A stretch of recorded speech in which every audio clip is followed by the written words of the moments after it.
Bandaging helps control bleeding, immobilize the injury, and reduce dirt or other contaminants from entering a wound. It's a skill that can range from life-saving in the case of serious bleeding to simply helping the patient feel more comfortable.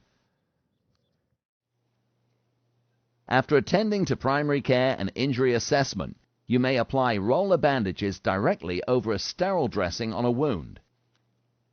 As you recall, once you have a dressing in place, you don't remove it. Start below the wound and wrap upward over it. Wrap tightly enough to hold the bandage snugly in place, but loose enough that it doesn't restrict circulation. Leave fingers and toes exposed so you can check them for proper circulation. If you're bandaging a foot, start with a couple of turns around the ankle, then over the injury site on the foot.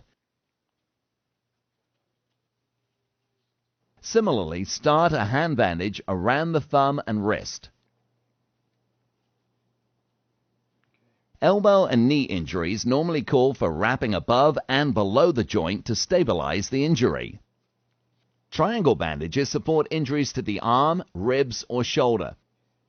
Start with the bandage top over the shoulder on the affected side. Bring the arm over the bandage, then bring the low end of the bandage up behind the neck and tie it off. Support the arm and hand with the fingers showing. If you suspect broken ribs, tie a second bandage to hold the arm against the injury side of the chest. This helps immobilize the entire affected side of the torso. The pressure immobilization bandage is a treatment for snake bites and a specific list of injected venoms by other animals. Other than snake bites, check with local medical authorities prior to using this bandage for other envenomations. Ideally, select a broad elastic bandage if available. You may improvise by using any flexible material such as clothing or towels that could be torn into strips of at least 7 centimeters, 3 inches long. All bandages should be applied as firmly as you would apply a bandage to a sprained ankle or wrist.